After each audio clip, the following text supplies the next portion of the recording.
கவனிங்க, இவன் இந்த போத்திபாருடைய வீட்டில் என்ன செஞ்சான்? வேலை செஞ்சான். ஆனா இவன் மேல இருந்த தீர்க்க தரிசனம் என்ன? இவன் மேல இருந்த அழைப்பு என்ன? எல்லாரும் இவனை வணங்குவாங்க. சூரியன் சந்திரன் எல்லாம் வணங்கும். ஆனா இவன் இப்ப என்ன? அழைப்பு எப்படி இருக்கு? தேவ திட்டம் எப்படி இருக்கு?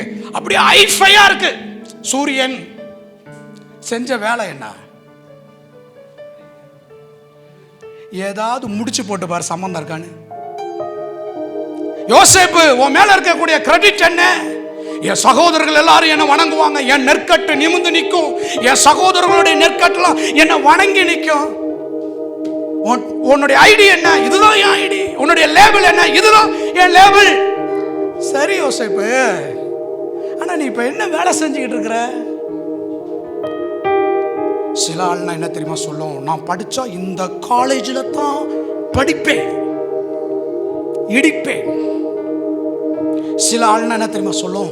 நான் ஓட்டுனா இந்த பைக்கை தான் ஓட்டுவேன், நான் கட்டுனா இந்த பொண்ணை தான் கட்டுவேன், நான் கட்டுனா இந்த பையனைத்தான் என்ன பண்ணுவேன், நான் போட்டா இந்த ஷூ தான் போடுவேன்.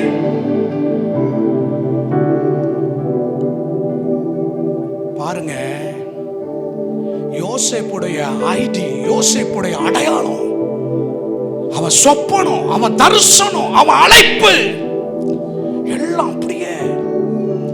ஆனா அவன் சொப்பனத்துக்கும் அவன் அழைப்புக்கும் சம்பந்தமே இல்லாத ஒரு இடத்துக்குள்ள வந்து மாட்டிக்கிட்டு கிடக்கிறான். கர்த்தருக்கு ஸ்தோத்திரம். ஆனா பாருங்க, ஆண்டவருடைய வார்த்தை, நான் என்ன சொல்றேன்னா, அவன் அழைப்பு அப்படி இருந்துச்சு, அவன் சொப்பனம் அப்படி இருந்துச்சு, அவன் தரிசனம் அப்படி இருந்துச்சு. ஆனா அவன் வேலை செஞ்ச இடம்தான் சம்பந்தமே இல்லை. ரெண்டையும் முடிச்சு போட்டே பார்க்க முடியாது, ரூட்டே கிளியரா இல்லை. ஆனா அவனுக்கு அந்த காலத்துல, அந்த நேரத்துல அவனுக்கு கிடைச்ச அந்த வேலையை கர்த்தர் கையில ஒப்பு கொடுத்து செஞ்சுக்கிட்டே இருந்தான்.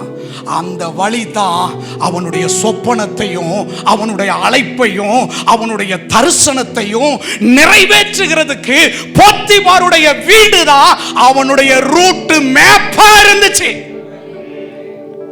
நான் இன்னைக்கு என்ன சொல்றேன்னா, எனக்கு இதுதான் வேணும், அதுதான் வேணும், நான் அப்படித்தான் இருப்பேன், அந்த கலர்ல தான் ட்ரெஸ் போடுவேன், அதைத்தான் வாங்குவேன்.